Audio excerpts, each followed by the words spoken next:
If I told you that the future of artificial intelligence, the explosion of the Ozempic weight loss craze, and the line at TSA airport security all relied on one quiet company making metal boxes for laboratories, you'd probably think I was, I don't know, connecting invisible dots. Yeah, I mean, it does sound completely absurd when you phrase it like that. You've got the bleeding edge of tech, the biggest pharmaceutical gold rush in a generation, and then federal aviation security. Right. They seem like completely isolated universes, but when you actually start pulling the thread on how these industries function at a, molecular level, you inevitably bump into Agilent Technologies. You bump into them constantly because they essentially own the foundational layer. I mean, before an AI chip can even be fabricated, the raw silicon has to be tested. Oh, exactly. And before a GLP-1 peptide can be injected into a patient, that entire batch has to be validated, right? Exactly. And before suspicious powder at an airport can be cleared, its chemical signature has to be read. So Agilent is the company providing the actual hardware and the software to run those exact analytics. They're like the underlying infrastructure for scientific validation globally, which is why digging into their Q2 2026 earnings call for this deep dive is just so fascinating right now. It really is. Because for you, the retail investor tuning in, Agilent ticker symbol A, by the way, isn't just some life sciences behemoth. It's a macroeconomic barometer. Totally. When we look at their quarterly results, we aren't just looking at how many liquid chromatography machines they moved off the assembly line. We're getting a real-time health diagnostic on global R&D spending. Right, and supply chain resilience too. Plus, the pricing power of specialized tech in what is, frankly, a pretty brutal macroeconomic environment right now. And we really have to emphasize just how brutal that environment is, don't we? I mean, the backdrop for this quarter's earnings call is basically a minefield. Oh, absolutely. We're looking at a landscape defined by incredibly sticky global inflation that just, refuses to cool down to central bank targets. Yeah, and we're dealing with severe logistical nightmares from the ongoing conflict in the Middle East. That's driving up freight costs and severely delaying shipping lanes. And perhaps most significantly for a company like Agilent, we're seeing virtually frozen academic and government funding out of major markets, specifically China. Which is an environment where, honestly, corporate excuses are practically handed to management teams on a silver platter. I mean, every other earnings call we listen to right now features a CEO just blaming the macro environment. Yeah, it's the easiest out in the playbook. You point to the Red Sea, you point to interest rates, you point to the Chinese stimulus delay, and you just ask Wall Street for a pass. But what makes this specific Agilent quarter so compelling is that management essentially took that playbook and, threw it out the window. They didn't just weather the storm. No, they didn't. They actively out-executed it. When a company operates in heavily exposed sectors like life sciences and advanced materials, their quarterly results act as a magnifying glass on their underlying operational competence. So let's put the magnifying glass right on the scoreboard, right? We have the transcript from the Q2 call, and we need to tear into the headline numbers. Let's do it, because all the structural narratives in the world don't really mean a thing if the top line is bleeding out. Exactly. So let's look at the gross figures first. For the second quarter, Agilent posted $1.83 billion in revenue. And moving $1.83 billion of highly specialized laboratory equipment, consumables, and software in a single 90-day period is just a massive logistical undertaking. It really speaks to the absolute ubiquity of their platform, doesn't it? Like if you walk into a tier 1 pharmaceutical lab in Basel or a food safety facility in Tokyo, or even a university research center in Boston, the instrumentation on the benches is predominantly going to carry the Agilent logo. Right. But, the absolute dollar amount isn't what moves the stock price. It's the trajectory. And on the call, management highlighted a reported revenue growth of 10%. Which sounds fantastic on its face, right? Double digits. But almost immediately, they pivoted to focusing on their core growth, which came in at 6.3%. Yeah, and anyone who's spent 10 minutes looking at a multinational company's income statement knows there's a massive gap between those two numbers. A 370 basis point gap, to be exact. And this is where parsing the data becomes really critical for you as an investor. Because taking that reported 10% at face value gives you a kind of distorted view of the actual demand for Agilent's products. Right? Exactly. The 10% is the raw GAAP accounting figure. It's simply the total U.S. dollars recorded this quarter versus the total U.S. dollars recorded in Q2 of last year. But Agilent generates a massive portion of that revenue overseas in foreign currencies. Euros, yen, yuan. And when the U.S. dollar weakens relative to those currencies over the course of the quarter, those foreign sales mathematically translate into more U.S. dollars. Even if the actual volume of goods sold didn't increase by a single unit, it's wild. That's the dynamic. Agilent caught a highly favorable 3.7% currency exchange tailwind this quarter. So that chunk of the 10% reported growth had absolutely nothing to do with superior sales execution or brilliant new product launches? Nothing at all. It was a phantom gain generated by the foreign exchange markets. I mean, if the currency markets had swung the other way, that 10% could have easily been 2%. Which is exactly why serious analysts immediately stripped that noise out. By isolating the foreign exchange impact, we arrive at that 6.3% core growth figure. And that is the actual organic muscle of the enterprise. It measures the fundamental operational volume and the pricing power of the business. Completely divorced from global fiat fluctuations. And I have to say, 6.3% core growth in this specific macro environment is remarkably strong. It really is. But what really caught the market's attention wasn't just the absolute number. It was how that number stacked up against management's own projections. Right, because that 6.3% core growth actually beat the high end of management's guidance by 80 basis points. Yeah. To put that into perspective, an 80 basis point beat on a $1.83 billion revenue base means they basically found roughly $15 million in pure organic revenue. Revenue that their own internal, highly sophisticated modeling didn't even see coming just 90 days ago. They cleared the high bar of their own expectations with room to spare. Which signals a management team that possesses really tight visibility into their end markets and a disciplined approach to setting expectations. They're deliberately underwriting a margin of safety into their guidance, which is exactly the posture you want to see when the geopolitical landscape is this fractured. Absolutely. So the top line is incredibly solid. The organic demand is definitely there. But, anyone can juice their top line if they're willing to incinerate their profit margins to do it. Like, you can always sell more boxes if you slash the price by 30%. Oh, for sure. So let's move down the income statement to the bottom line, because this is where the real story of this quarter begins to emerge. Earnings per share is the ultimate arbiter here. For Q2, Agilent reported an EPS of $1.49. And before we pop the champagne on that number, we do have to acknowledge the mechanics of how it gets calculated. Right, because we know from the transcript that they bought back $65 million worth of their own stock during the quarter. And obviously, when you retire shares, the denominator in the EPS calculation shrinks, which artificially flatters the per-share profit metric. So is this $1.49 just a mirage engineered by the finance department? Well, the share repurchases certainly provide a fractional tailwind, but they are not the primary driver here, not even close. Okay, that's good to hear. Yeah, that $1.49 actually represents a 14% year-over-year growth in bottom line profit. Wait, hold on. If your organic revenue is only growing at 6.3%, but your profit is growing at 14%, you have achieved massive operating leverage. The math demands it. You're wringing significantly more profit out of every incremental dollar of sales. And they achieved that leverage through aggressive structural margin expansion. This wasn't some accounting trick. No, it was fundamental operational efficiency. Let's look at the gross margin. The profit left over after paying for the direct labor and raw materials to build the instruments. Right. And Agilent pushed their gross margin to 55%. That is an expansion of 90 basis points year over year. Keeping 55 cents on the dollar before operating expenses is a phenomenal gross profile for a company that manufactures heavy, complex, physical hardware. Yeah, this isn't a software as a service company with near zero marginal costs. They're building mass spectrometers with thousands of precision parts. And it gets even more impressive when you look at the operating margin, which factors in all the overhead, R&D, sales, marketing, general administrative costs. They drove their operating margin to 26.4%, didn't they? They did. That is a 130 basis point year-over-year improvement and a massive 180 basis point sequential jump from the first quarter. Okay, this is where I have to pause and look at the contradictions.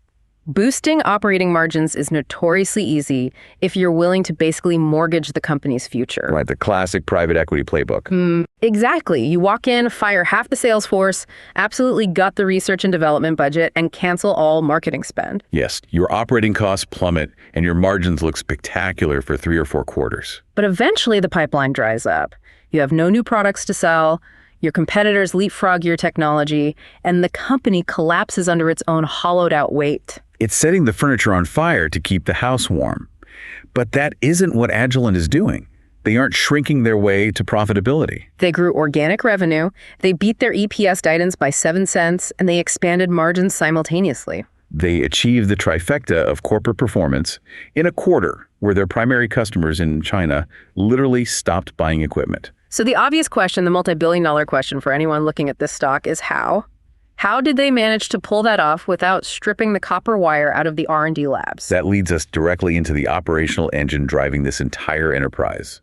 On the call, management repeatedly attributed this margin expansion to an internal, enterprise-wide initiative they call Ignite. Now, when a C-suite starts talking about internal initiatives or like operating systems, my eyes immediately glaze over. Oh, I know. It usually sounds like corporate consultant speak. Exactly.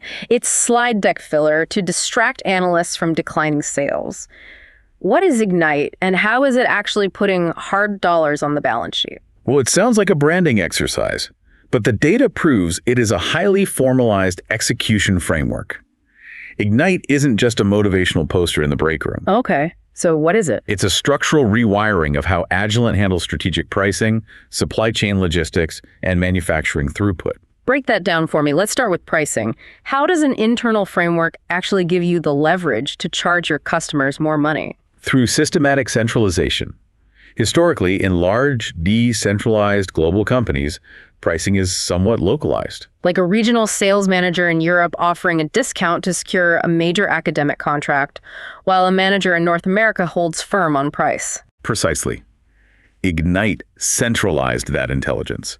It gave management real-time visibility into the elasticity of demand across their entire portfolio globally. And they realized they possessed a massive untapped competitive moat because their equipment is mission critical. Exactly.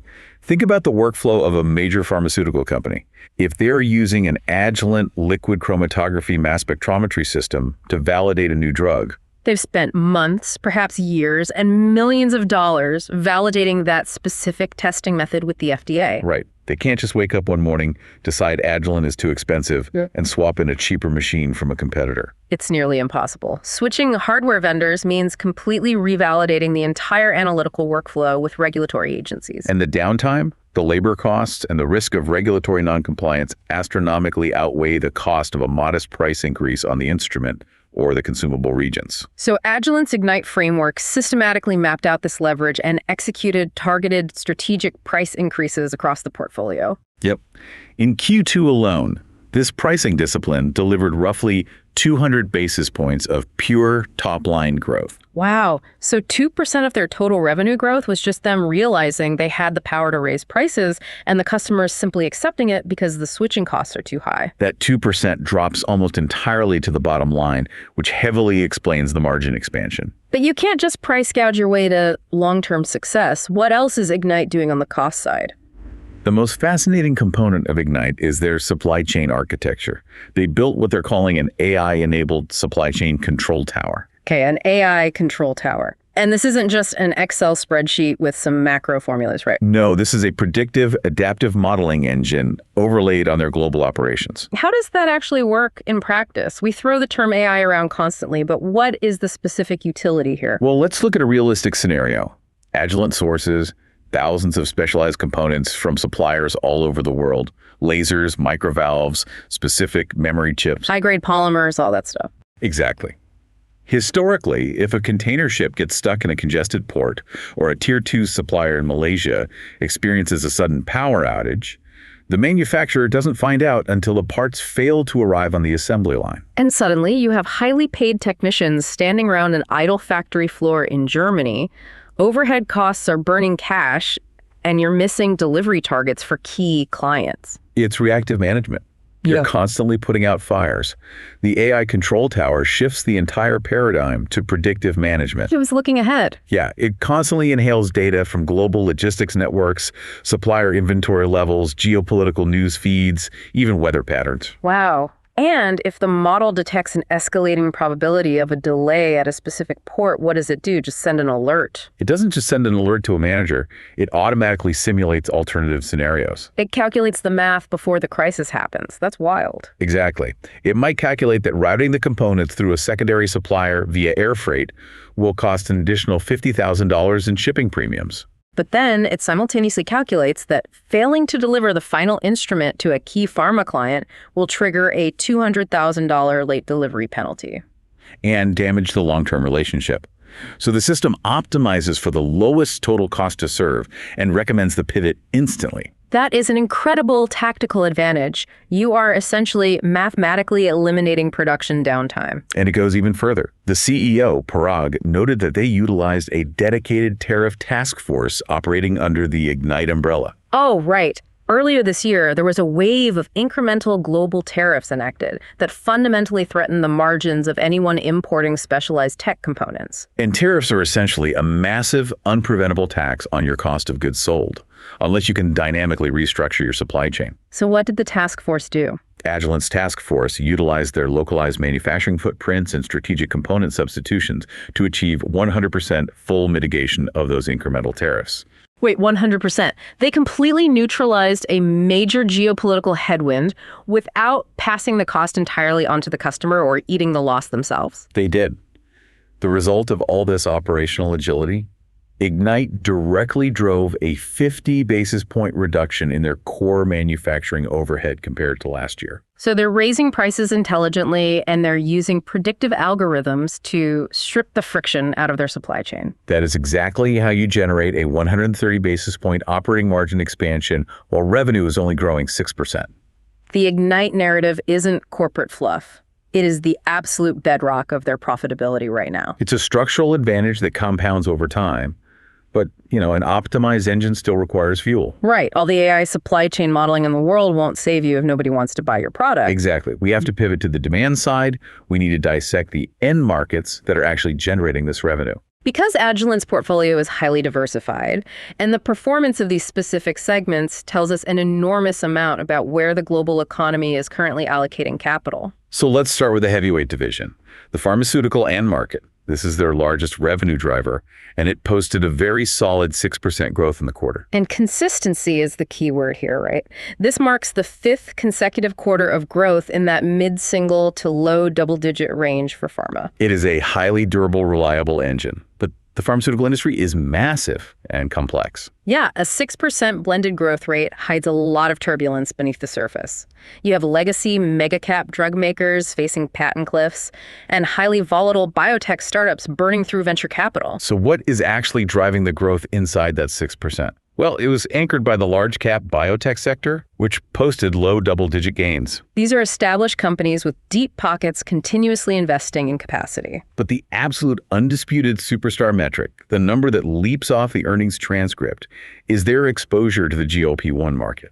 Ah, yes. Management explicitly noted that their GLP-1 momentum drove a staggering 20% year-to-date growth. GLP-1s, the weight loss drugs, Ozempic, Wegovy, Mounjaro, Zepbound. We are looking at a class of therapeutics that is fundamentally reshaping not just the pharmaceutical industry, but the entire healthcare landscape. We're talking about drugs that are altering consumer behavior in grocery stores and airlines.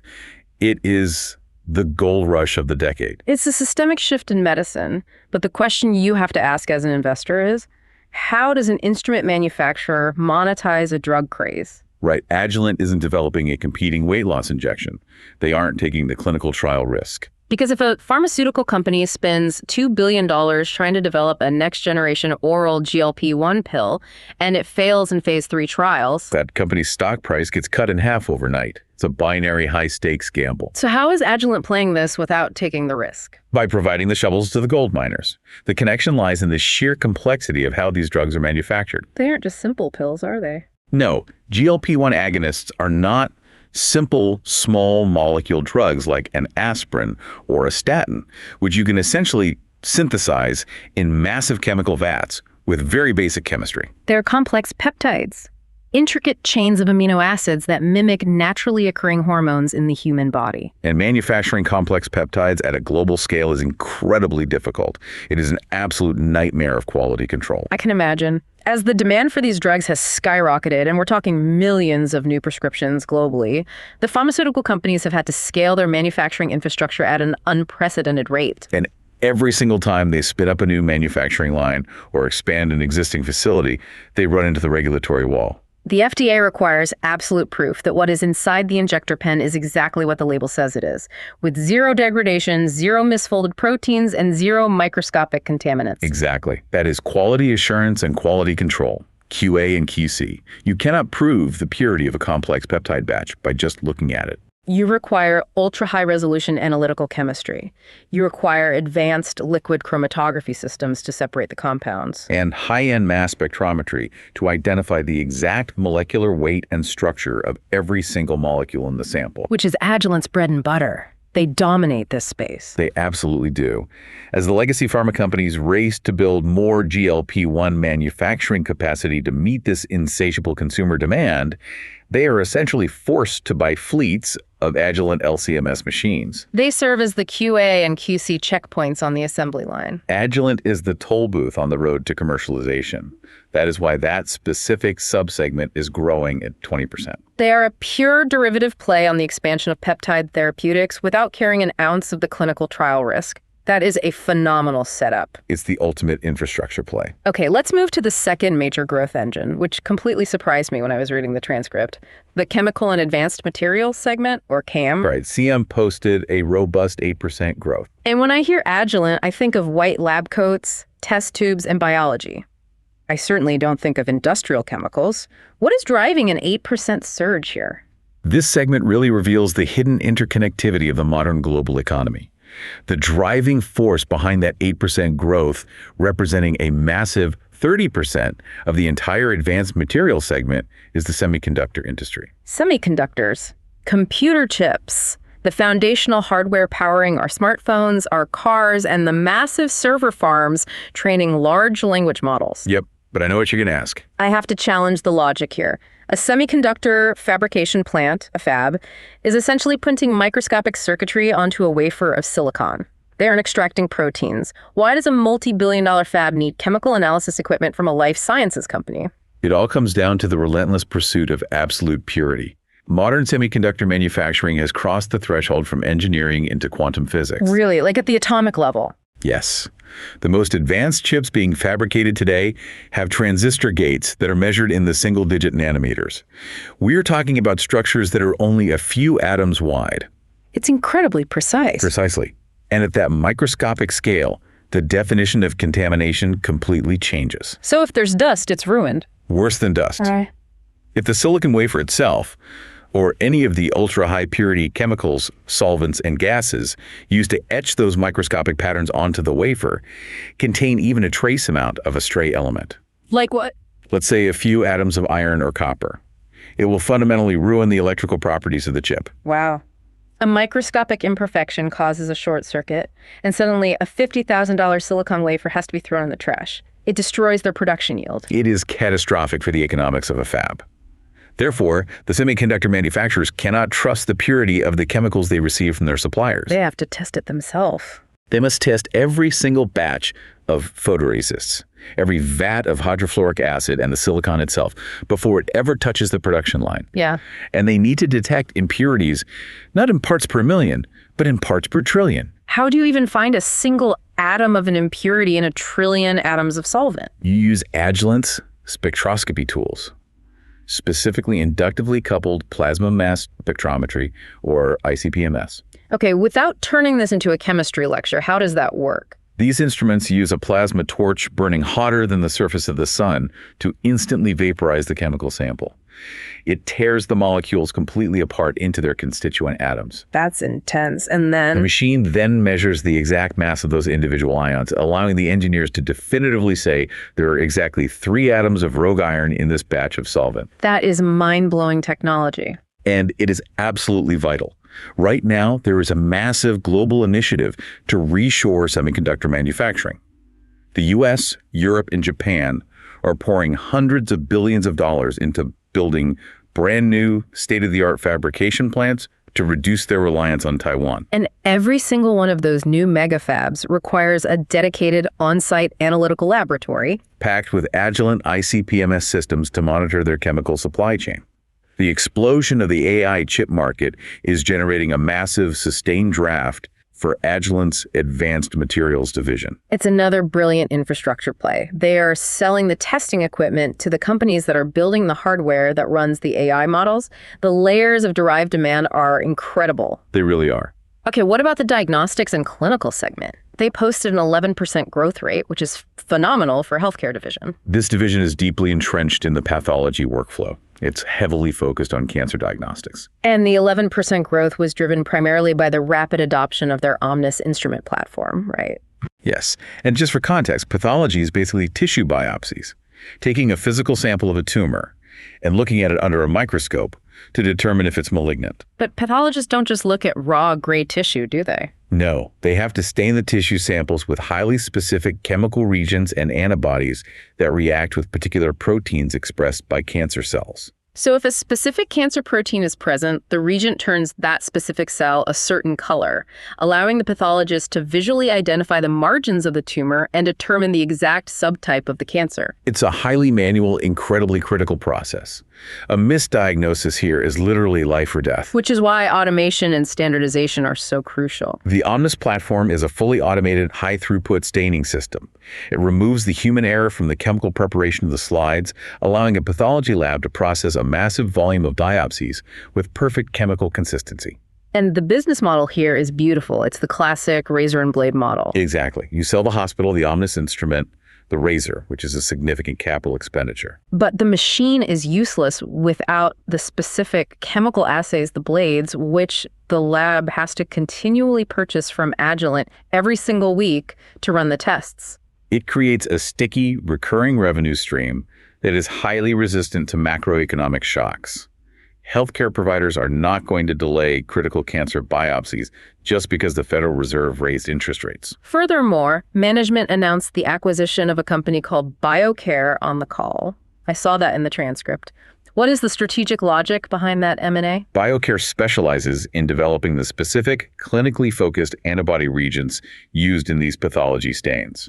So by acquiring them, Agilent is vastly expanding the menu of tests that can be run on the Omnis platform. It makes the underlying instrument exponentially more valuable to a hospital because it can now diagnose a wider array of specific cancers without requiring the lab to buy a competing machine. It's a targeted acquisition designed to aggressively widen their competitive moat in a highly defensive sector.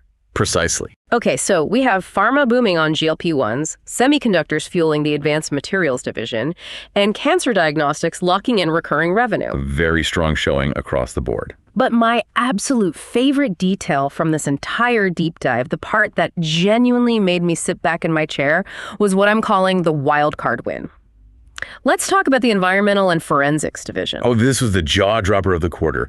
The environmental division delivered a stunning 13% growth rate. Now, environmental testing, monitoring municipal water supplies for heavy metals, testing agricultural soil for PFAS forever chemicals is a steady, reliable business. But it is not a hyper-growth sector. It rarely spikes 13% organically. What drove the anomaly? The upside was driven almost entirely by the forensic side of the portfolio, anchored by a massive contract win with the TSA, the Transportation Security Administration in the United States. This is where I have to stop you. We just spent 20 minutes detailing how Agilent built ultra-precise mass spectrometers for pharmaceutical labs and semiconductor fabs. Right, they operate in pristine, climate-controlled, vibration-dampened laboratories. How on earth does a life sciences company suddenly pivot into screening my carry-on luggage at an airport security checkpoint? That feels like a massive, distracting divergence from their core competency. It sounds like a divergence until you strip airport security down to its fundamental physics.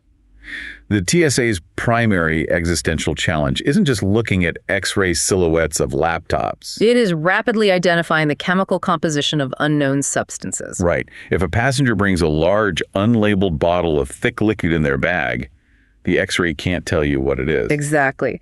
The TSA agent needs to know, with absolute certainty and within seconds, is this bottle filled with harmless baby formula, or is it a volatile liquid explosive precursor? Is this bag of white powder a dietary supplement, or is it a hazardous chemical agent? The agent cannot open the bottle to smell it, and they certainly can't send it out to a lab for a 3-day analysis. They need instantaneous chemical resolution right there on the conveyor belt. And who possesses the world's most advanced intellectual property for rapidly deciphering the molecular signature of an unknown substance?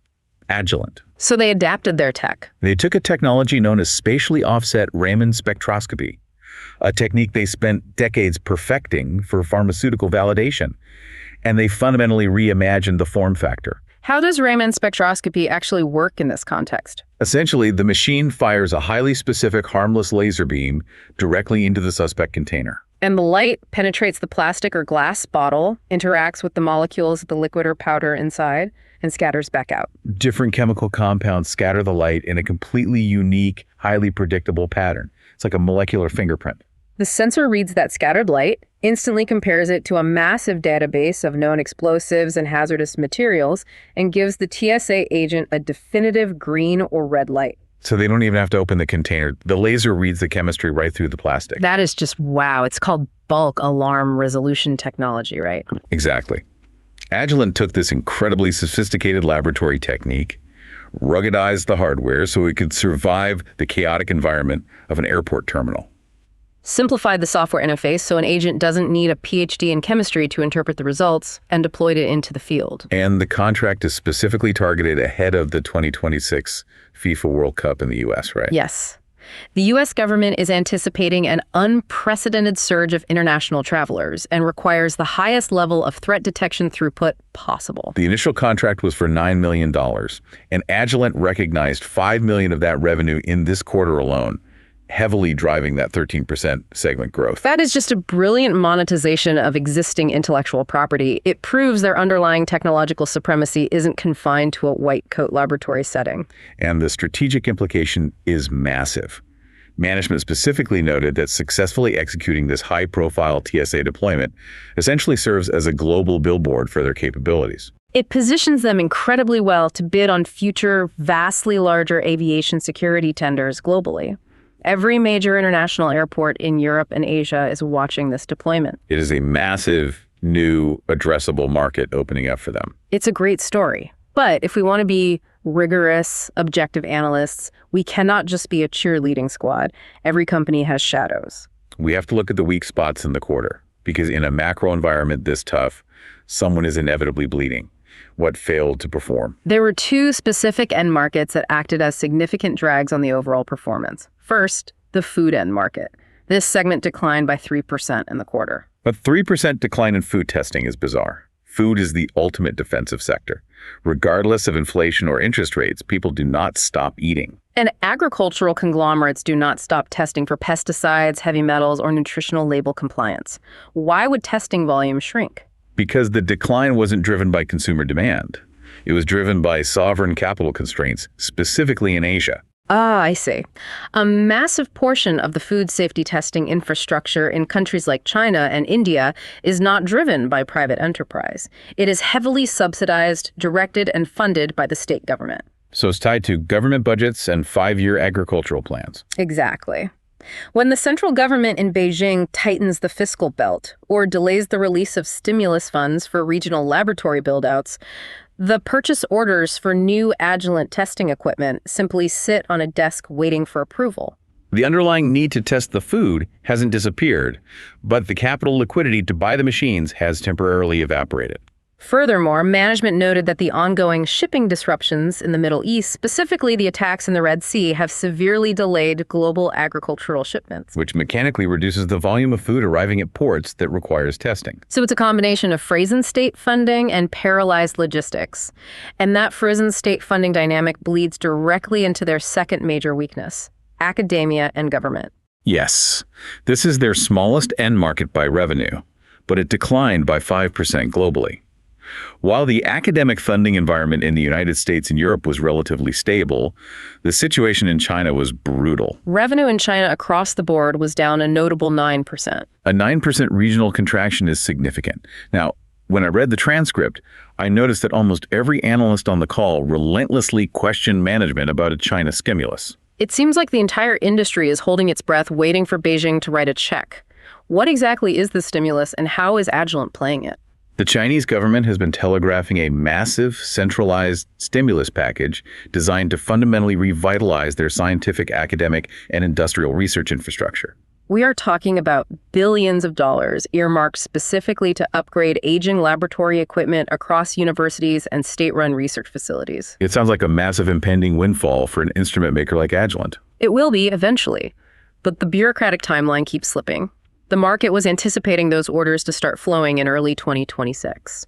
On this call, however, Agilent's CFO was incredibly candid. He noted that based on their intelligence on the ground, they do not expect the purchase orders from this stimulus to actually materialize until the very end of the calendar year. Meaning the revenue won't hit Agilent's books until the first half of 2027.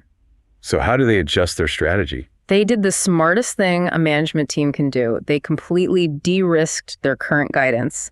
They took any potential upside from the Chinese stimulus and removed it from their internal models for this fiscal year. They aren't relying on hope or the whims of the Chinese bureaucracy to hit their numbers. That's a critical point. If the stimulus miraculously hits early, it's pure upside surprise.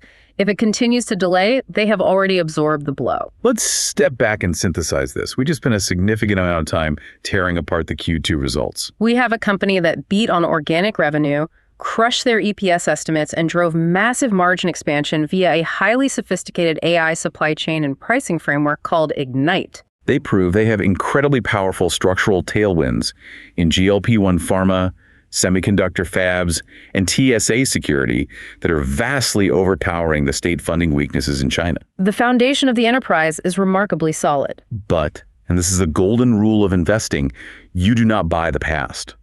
The stock market is a ruthless, forward-looking discounting mechanism. It doesn't care what you did yesterday. It only cares about the cash flows you are going to generate tomorrow. Which brings us to the most critical section of the earnings call, management guidance. We have to look at what the C-suite told Wall Street to expect for the rest of the year. And this is where the narrative shifts from strong historical execution to aggressive future confidence. Absolutely. Yeah. Because what Parag and the CFO delivered on this call is what analysts refer to as a beat and raise. In a volatile macro environment, a beat and raise is the rarest and most coveted posture a company can take. It means they didn't just outperform the quarter that just closed, but they possess so much visibility into their pipeline that they are actively raising the official financial projections for the remainder of the year. They are voluntarily raising the bar on themselves. And they didn't just tweak one metric, they raised the guidance across the entire P&L. Let's run the updated numbers for the full fiscal year 2026. First, revenue. Management raised their total revenue guidance to a range of $7.11 to $7.39 billion. Translating that into the core organic metric we discussed earlier, that represents an expectation of 4.5% to 6% pure organic growth for the year. That is an upward revision of 30 basis points at the midpoint compared to the guidance they issued just 90 days prior. Next, the bottom line. They raised their full-year earnings per share guidance by a very aggressive 8 cents at the midpoint, bringing the new expected range to $6.0 to $6.01 per share. Which mathematically translates to a 7% to 9% bottom line growth rate for the entire year, significantly outpacing their revenue growth. And they achieved that sustained EPS growth by committing to further margin expansion.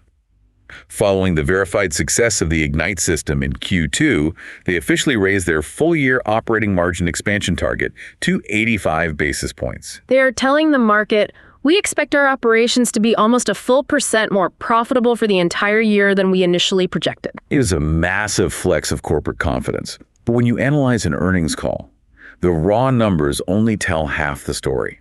The other half is found in the tone and the context provided by the executives.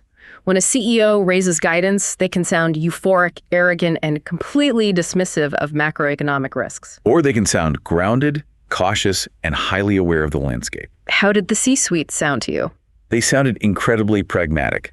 They went out of their way to explicitly acknowledge the friction in the system. They didn't pretend the economy was booming. They directly called out the persistent inflationary headwinds affecting raw materials.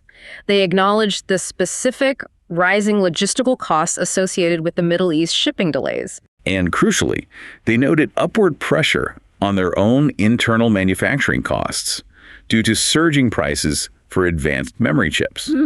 Ironically, a byproduct of the very AI boom they are profiting from in their chem division. So they are fully, acutely aware that the cost of doing business is accelerating and the geopolitical landscape remains a minefield. Yes, they aren't hiding from the reality of the tape. Which begs the obvious critical question. If the C-suite knows the headwinds are intensifying, and they know the year-over-year comparables in the second half of the year are going to be much tougher to beat mathematically, why on earth did they raise the guidance? Why voluntarily stick your neck out? The conservative safe play would be to leave the guidance exactly where it was, absorb the macro friction, and simply try to over-deliver quietly. Raising the guide removes your margin of error. They raised it because their internal visibility into their demand pipeline and their cost structure gives them absolute conviction. And that conviction rests on two massive structural pillars. Let's dissect those pillars. What's the first one? The first pillar is the compounding power of the Ignite system.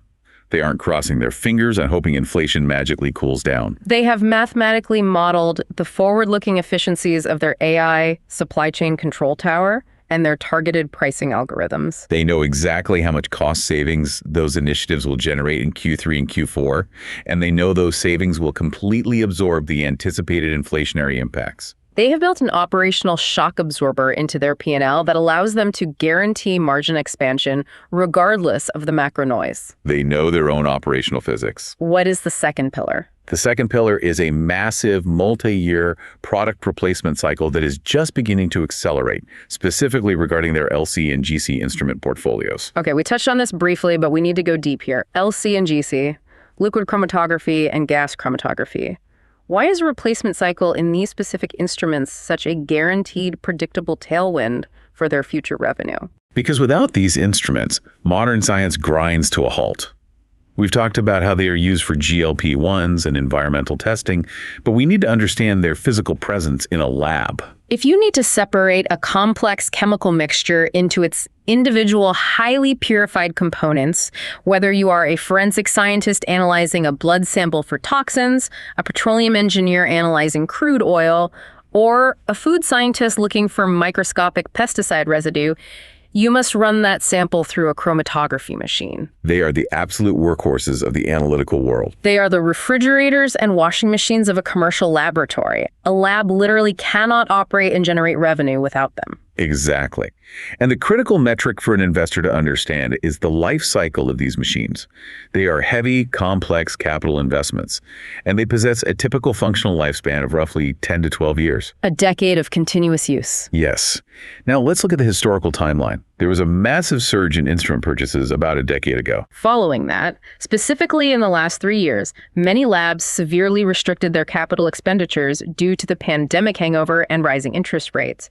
They delayed upgrading their equipment. So you have a massive global installed base of Agilent machines sitting on laboratory benches right now that are aging out. They are fundamentally obsolete. It's exactly like driving a 15-year-old car. Yes, the engine technically still turns over and it gets you to work. But it is guzzling gas, the check engine light is constantly flickering, you are spending a fortune on spare parts to keep it running, and it doesn't have a backup camera, blind spot monitoring, or Apple CarPlay. Eventually, the maintenance costs and the lack of modern efficiency force you to bite the bullet and buy a new vehicle. The laboratory manager hits the exact same breaking point. The old machines are too slow, they require too much maintenance downtime, and they cannot integrate with modern cloud-based data tracking software required by regulatory agencies. Exactly. And Agilent has timed their innovation cycle flawlessly to intercept this aging fleet. They are currently rolling out their new Infinity 3 liquid chromatography systems, and at the recent ASMS conference, they announced massive structural upgrades to their flagship gas chromatography lines. And these aren't just aesthetic upgrades. They aren't just painting the box a different color. No, these are step function improvements in physics and efficiency. The new machines offer up to 30% faster thermal cool-down times between test runs. That means a lab can process significantly more samples per day, directly increasing the lab's own revenue generation. They also feature built-in, AI-driven diagnostic intelligence that monitors the physical wear and tear on the internal components and alerts the technician before a part actually fails, virtually eliminating unplanned downtime. But the feature that absolutely fascinated me, and this is something that highlights how deeply Agilent understands the operational pain points of their customers, was the innovation around helium. We have to talk about the helium situation. Yeah, this is a masterclass in customer-centric engineering. To understand why this matters, you have to understand how gas chromatography works. In a GC machine, you inject a sample, vaporize it into a gas, and then push that gas through a long microscopic column to separate the molecules. To push the sample through the column, you need a carrier gas. Historically, the absolute gold standard carrier gas is helium. It is inert, it is safe, and it provides the highest resolution data. But there's a massive problem with helium right now. The global crisis. Helium is a non-renewable resource. It is primarily captured as a byproduct of natural gas extraction.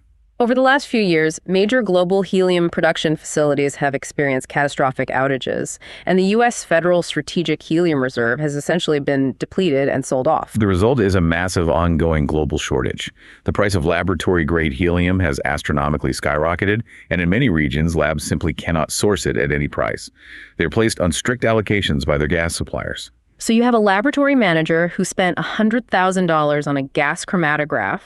They have a backlog of critical client samples to test, and the machine is sitting completely idle because they can't get a $500 canister of helium delivered. That is an operational nightmare. It is the single biggest pain point for any lab running GC. Agilent recognized this existential threat to their customers' workflows and engineered a solution directly into their new instruments. They designed the new hardware and software to drastically conserve helium consumption during periods when the machine is idle but needs to remain pressurized. They built a hybrid engine. Better than a hybrid. They built technology that allows the machine to seamlessly switch to alternative, incredibly cheap, and infinitely abundant carrier gases like nitrogen or hydrogen for specific validated workflows, completely eliminating the reliance on helium without sacrificing the integrity of the data. That is an incredibly powerful sales pitch. You aren't just selling a lab a faster machine. You are selling them a machine that fundamentally lowers their ongoing operating costs and completely removes their supply chain anxiety. If I am a lab manager staring down a helium shortage and Agilent offers me a machine that bypasses the problem, I am finding the capital budget to upgrade immediately. And that is exactly what is happening. Management explicitly noted on the call that they are not just replacing old Agilent machines with new Agilent machines. The superiority of this new technology is allowing them to actively take market share from their competitors. When a competitor's machine reaches the end of its life, the lab is switching to Agilent because the underlying engineering directly solves their most painful daily friction points. The replacement cycle provides a predictable, compounding, multi-year tailwind. And that brings us to the ultimate synthesis of this entire analysis. We have parsed the macroeconomic environment. We have dissected the top and bottom line data. We explored the mechanics of the Ignite system and the shifting tides of the GLP-1, semiconductor, and security end markets. We've validated the logic behind management's aggressive guidance hike. Now, we have to deliver the bottom line. What does all of this data mean for you, sitting at home, looking at your brokerage account, trying to decide how to allocate your capital? It requires us to take a definitive stance based on the evidence. And our stance, derived from a rigorous, objective teardown of this Q2 earnings call, is unabashedly bullish. When we look at Agilent's operational execution in this specific quarter, we are looking at an absolute masterclass in corporate management. I completely agree. The conviction behind that bullishness comes down to a single concept that seasoned investors revere above almost all others. Agilent is acting as a textbook compounder. We need to define that term clearly because it gets thrown around far too casually on financial Twitter. What actually makes a company a compounder? It isn't a hypergrowth meme stock. It isn't a company that is going to invent a new consumer gadget and triple its valuation overnight based on hype. No. A true compounder is a company that possesses deeply entrenched structural advantages, a widening moat that allows it to consistently, methodically grow its intrinsic value and generate free cash flow year after year, regardless of the macroeconomic weather. A compounder doesn't just passively float on the rising tide of an industry. It actively dictates the terms of its own success. And the evidence of that compounding nature is screaming from this transcript. They aren't just participating in the life sciences market, they're actively dominating it. As management explicitly detailed regarding their liquid chromatography and mass spectrometry lines, they are aggressively taking market share from legacy competitors. They possess superior commercial execution and superior engineering. And crucially, they combine that commercial supremacy with sheer, unyielding operational discipline. The Ignite system isn't a theory. It is a proven mechanism for wringing maximum profit out of every single dollar of revenue. When a management team can force their operating margin up by 130 basis points in a single year during a global inflationary crisis, they possess a level of pricing power and cost control that 95% of publicly traded companies can only dream of. Let's translate this thesis into actionable strategy for you, depending on your current positioning. Let's address the current shareholders first. If you currently hold Agilent stock in your portfolio, this Q2 transcript is absolute categorical validation of your original investment thesis. You own a piece of an enterprise where the executive team is executing flawlessly against severe headwinds. They are systematically neutralizing tariffs, they're bypassing currency fluctuations, they're innovating around supply chain shortages like helium, and they're actively returning capital to you through sustained share buybacks. The actionable advice for a holder is to do nothing. You sit on your hands, you let the Ignite system do the heavy lifting, you let the instrument replacement cycle play out over the next 3 years, and you let the value compound. Do not outsmart yourself by trying to trade in and out of a position this strong. Precisely. But what if you are on the sidelines? What if you're looking at your portfolio, realize you are massively over-indexed on hyper-volatile software as a service companies or speculative biotech, and you are looking for an anchor? If you're considering initiating a position, Agilent offers a highly unique, highly coveted profile. Defensive, durable, profitable growth. Now, we have to be transparent about the risk profile. It is not a risk-free asset. The stock market does not offer risk-free assets. What are the immediate threats to the thesis? The primary immediate risk is geopolitical, specifically tied to the macroeconomic situation in China. If the anticipated Chinese academic stimulus is delayed indefinitely into 2028, or if trade relations deteriorate to the point of new, insurmountable tech embargoes, that 9% regional decline we saw this quarter could easily deepen and drag on overall top-line growth. Furthermore, there's persistent risk in the funding environment for early-stage biotech. If interest rates remain elevated for another 2 years, venture capital funding for small pharma will dry up, which will inevitably impact instrument orders in that subsegment.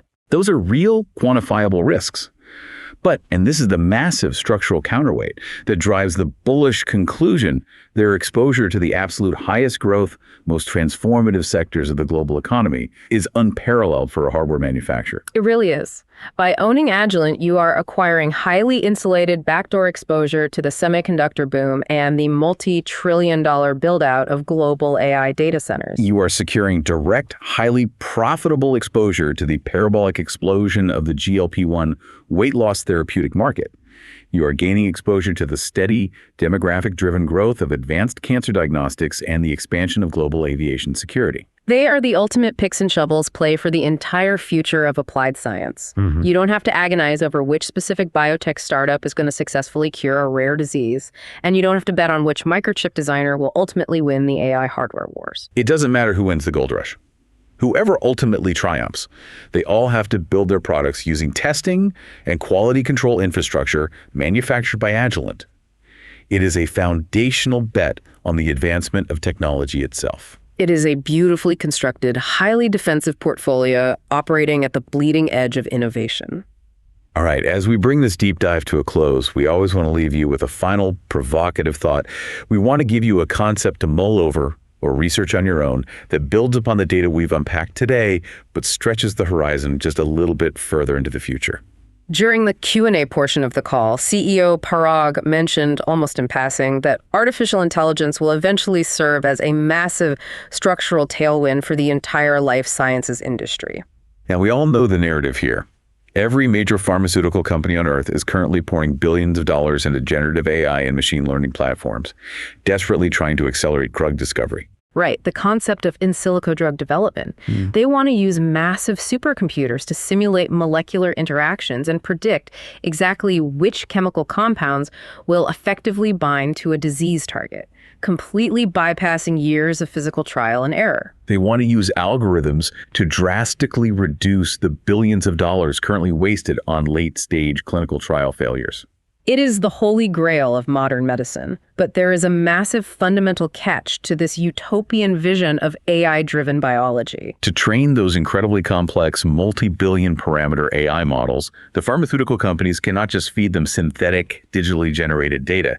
The algorithms are completely blind to the physical world. The output of an AI model is entirely dependent on the quality of its training data. If you feed an AI model inaccurate, noisy data regarding a protein structure or a chemical binding affinity, the algorithm will confidently invent a completely useless or actively dangerous drug. Exactly. The AI models require immense multimodal, flawlessly accurate data sets generated from actual physical chemistry. They require empirical data from the wet lab. They need millions of highly precise data points detailing exactly how a specific molecule behaves under heat, under pressure, and in biological serum. And where does that flawless, high-volume empirical data come from? It comes directly out of the back of an Agilent Mass Spectrometer. It is generated by Agilent liquid chromatography systems and Agilent pathology stainers. So consider this potential future. If artificial intelligence truly is the next great gold rush of modern drug discovery, the algorithms themselves are utterly useless without an uninterrupted fire hose of pristine chemical and biological data. Is it entirely possible that the true long-term exponential value of a company like Agilent isn't just in selling the physical metal boxes, the instruments themselves, but in becoming the indispensable foundational hardware backbone that generates the pristine data required to feed the entire AI healthcare revolution? That is a staggering implication. They aren't just building tools to analyze the present state of a chemical. They are the physical engines generating the raw digital material required to invent the future of medicine.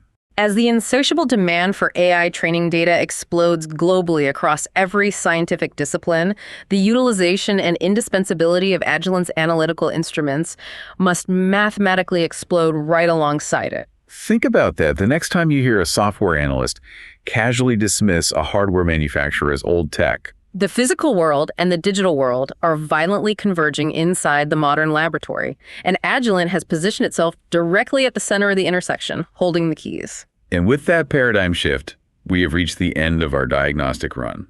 We want to thank you for dedicating your time to join us on this deep dive into Agilent's Q2 earnings. We've looked at the underlying X-rays, we've extensively analyzed the chemical blood work, and the conclusion is clear. The patient is not just healthy.